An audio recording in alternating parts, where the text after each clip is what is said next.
రామ్నాథ్ గారు చూశారు కదా, మీరు ఒక్కసారి చూస్తుంటే లండన్లో జరిగిన పార్టీ పక్కన పెడితే మొత్తం బ్యాంకులు ఈ మధ్య కాలంలో రుణమాఫీ పేరుతోటి ఓటీఎస్లో బడా బడా పారిశ్రామికవేత్తలకు కల్పించిన వెసులుబాటు విలువ 9.9 లక్షల కోట్లు, 9.0 లక్షల కోట్లు. ఇమాజిన్. ముందుగా అందరికీ గుడ్ మార్నింగ్. ఇందాక పెద్దలు పాపారావు సార్ గారు కానీ ప్రొఫెసర్ గారు కానీ చాలా బాగా విశ్లేషించారు. ఆల్రెడీ వాళ్ళు చెప్పినటువంటి పాయింట్స్, పాపారావు సార్ గారు లండన్ గురించి చెప్పడము, అలాగే వాల్యూ సిస్టమ్ సమాజంలో ఎలా నిర్వీర్యం అయిపోతుంది, సో దానివల్ల వాల్యూస్ పతనం అయిపోతున్నాయని చెప్పడం.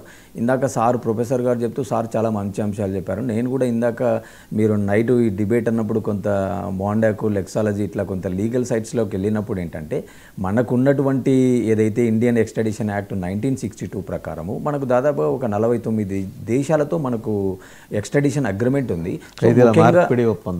ఎస్. అలాగే ఇంకోటి ఏంటంటే మనకు యూకేతో 1992లో జరిగిన ఒప్పందం ప్రకారం ఇండియాకు యూకేకు మధ్యన ఈ ఎక్స్ట్రాడిషన్ అగ్రిమెంట్ ఉన్నప్పటికీ కూడా సార్ ముఖ్యంగా చెప్పినటువంటి అంశం ఏంటంటే హ్యూమన్ రైట్స్ అంశం మనకు అది ఒక పెద్ద లీగల్ అబ్స్టాకిల్గా మారుతుంది అక్కడ. అంటే మనకు ఇండియాలోనే ఒక సేయింగ్ ఉంటుంది, justice delayed is justice denied అన్నట్టుగా. సో ఇది మన లీగల్ సిస్టంలో ఉన్నటువంటి ఒక పెద్ద లోపము, ఒక పెద్ద ఛాలెంజ్ అనేది మనందరికీ తెలిసిందే. మీరు రీసెంట్గా సార్ ఇందాక పాపారావు సార్ చెప్పింది చాలా వ్యాలిడ్ పాయింట్. అంటే విత్ ఇన్ ద కంట్రీలోనే ఎంతోమంది మన లీగల్ సిస్టంలో ఉన్నటువంటి ఛాలెంజెస్, లిమిటేషన్స్ ద్వారా వాళ్ళు రక్షణ పొందుతూ వాళ్ళు ప్రివిలేజ్ని ఎంజాయ్ చేస్తున్నారు.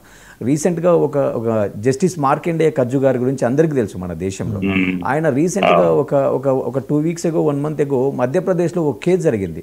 అంటే 39 ఏళ్ళ తర్వాత మధ్యప్రదేశ్లోని ఆర్టీసీలో పనిచేసేటువంటి ఒక క్లర్కు 100 రూపాయలు లంచం డిమాండ్ చేశాడు తన సహా ఉద్యోగికి బిల్స్ క్లియర్ చేసే విషయంలో అనేటువంటి ఒక కేసులో 39 ఏళ్ళ తర్వాత అతన్ని నిర్దోషిగా ఛత్తీస్గఢ్ హైకోర్టు రీసెంట్గా ప్రకటించడం జరిగింది.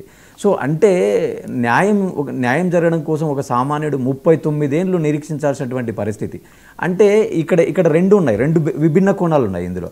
ఇక్కడ ఏమైపోతుంది, జస్టిస్ డిలేడ్ ఈజ్ డినైడ్ అంటున్నారు. అంటే న్యాయం ఆలస్యం అయిందంటే న్యాయం జరగనట్టే అని ఒక వైపు చెబుతూనే సుదీర్ఘకాలం జరిగినా కూడా బాధితునికి న్యాయం జరిగిందని కూడా చెప్తున్నారు. అంటే ఇవల్ల మనం ఏం చూడాలంటే మన సిస్టంలో ఉన్నటువంటి స్వేచ్ఛగా భావించాలనా, లేకపోతే మన సిస్టంలో బాధ్యతారాహిత్యంగా బాధ్యత లోపించిందని భావించాలనా? అంటే మళ్ళీ మనం ఒకసారి ఈ మన రాజ్యాంగాన్ని కానీ మన సిస్టాన్ని కానీ మళ్ళీ మనం ఇంట్రాస్పెక్ట్ చేసుకోవాలా, అమెండ్మెంట్ చేసుకోవాలా? సార్ ఇందాక అన్నారు ఒక పాయింట్, చాలా వ్యాలిడ్ పాయింట్. అంటే ఈరోజు లీగల్ సిస్టంలో ఏమైపోయిందంటే, మీరు ఇందాక 9 లక్షల కోట్లు అంటున్నారు, ఇంకా కాస్త ముందుకెళ్తే ఆ నెంబర్ చాలా ఎక్కువ ఉంటుంది. ఇందాక పాపారావు సార్ గారు అన్నట్టు 16 లక్షల కోట్ల పైననే ఎన్పిఏలను రైట్ ఆఫ్ చేసినారు అన్నటువంటి వార్తలు కూడా ఉంటాయి. ఈరోజు ఒక సైడ్ రీసెంట్గా ఒక 4 నెలల కిందట మనం ఆదిలాబాద్ జిల్లాలో ఒక వార్త చూసినాం. ఒక సామాన్య రైతు ఐసిఐసిఐ బ్యాంక్లో లోన్ కట్టకుంటే తనను చాలా తీవ్రంగా అవమానించడంతో తను సూసైడ్ చేసుకున్నటువంటి ఘటన కూడా మనం మన తెలంగాణ రాష్ట్రంలో చూసినాం. ఇంకా ఈరోజు ఎక్స్ట్రాడిషన్ గురించి, ముఖ్యంగా వీళ్ళ ఇద్దరి గురించి, ఈ ఫంక్షన్ గురించి మాట్లాడుకుంటే ఈరోజు ఈ ఫంక్షన్ పెద్ద కొత్త కాదు. గతంలో ప్రముఖ లాయర్ హరీష్ సాల్వే గారితో కూడా ఈ లలిత్ మోడీ గారు ఫంక్షన్ చేసుకున్నటువంటి ఫోటోలు, వీడియోలు అనేక మనకు ట్విట్టర్లో అందుబాటులో ఉన్నాయి. అంటే నేనేమంటానంటే వాళ్ళకు లీగల్ అవేర్నెస్ ఉంది, వాళ్ళకు సిస్టమ్ ఎలా పనిచేస్తుంది, హౌ డస్ సిస్టమ్ వర్క్స్ అనేది అన్నీ తెలుసు కాబట్టి వాళ్ళు మనకు ఛాలెంజ్ వదులుతున్నారు. సార్ ఇందాక ఒక మాట అన్నారు, అంటే వాళ్ళు మన అందరినీ అవమానిస్తున్నారు, మన సిస్టాన్ని అవమానిస్తున్నారు, దేశ ప్రజలను అవమానిస్తున్నారని. ఖచ్చితంగా ఇలాంటి విషయాలు నైతికంగా చాలా దెబ్బతీస్తాయి మనల్ని. సో ఇలాంటి దాన్ని మళ్ళా పునరుద్ధరించాలన్నా కూడా ప్రభుత్వాలు చర్యలు తీసుకోవాలా. ఒక సైడు ఈ లలిత్ మోడీ ఏమంటున్నాడు, నా యొక్క మొదటి ఐపీఎల్ ఐడియాను నన్ను ఎంకరేజ్ చేసింది, నన్ను ప్రోత్సహించింది విజయమాలి అనే, నాకు స్పాన్సర్షిప్ ఇచ్చింది విజయమాలి అని అంటున్నారు. ఒక సైడ్ విజయమాలి ఏమంటున్నాడు, కర్ణాటక హైకోర్టుకు అప్రోచ్ అయ్యి దాదాపు నేను ఇప్పటికే 14,000 కోట్లు నేను కట్టాను, నేను కట్టాల్సింది కేవలం 6,500 కోట్లే కట్టాలా, నేను ఎక్కడికి పారిపోలేదు అంటున్నారు.